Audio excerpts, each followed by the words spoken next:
مساء الخير إلى من يفهم كلامي في هذا الموضوع المهم بل الأهم، وهو موضوع الصلاة.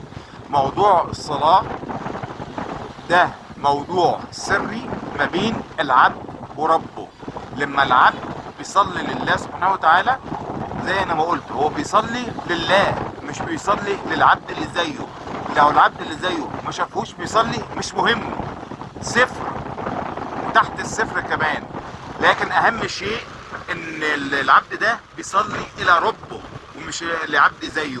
سيان شافه او ما شافوش، رايه زي ما قلت تحت الصفر. تمام، تحت ايه؟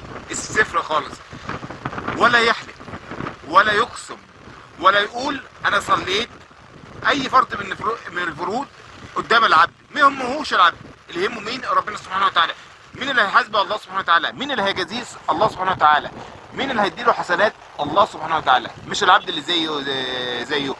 وطبعا في نصيحة الواحد بيقدمها لكل انسان عاقل حكيم، وهي ما تعرضش ربنا سبحانه وتعالى ليمينك الكاذب.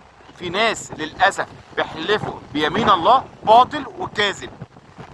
دي ربنا عليهم في النقطة دي، ربنا هيحاسبهم ويقتص لنفسه من اليمين الكاذب. ما علينا ان احنا ننصحهم بنصيحة طيبة. تمام. طبعا بالنسبة للناس من البشر بختص بيه الرجال والنساء كلهم، مش الست بس ولا الراجل بس.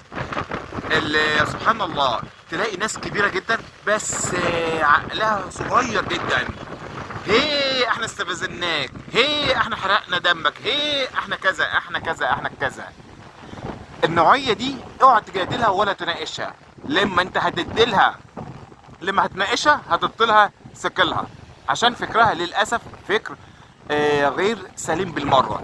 صاحب الفكر السليم دايما بتناقش مع الآخر بمناقشة طيبة، بمناقشة حلوة بتترك أثر طيب، بتخلي الواحد إن هو يتناقش معاه. لكن صاحب الفكر السيء دايما مش بتناقش مناقشة حلوة، بتناقش مناقشة وحشة، بيسيب أثر الواحد يتجاهله ومتناقش معاه. ده أصحاب الفكر الراقي اللي بيفهموا الكلام ده. تمام. لما تستفز حد، ده مش شطارة ولا جدعنة. طبعا الحكيم هو اللي بيفهم الكلام ده، والحكيم اللي هو بيتجنب الناس اصحاب الفكر السيء اللي بتكلم عليهم او بنقد فكرهم. شكرا، مع تحيات حاتم ابو عيسى.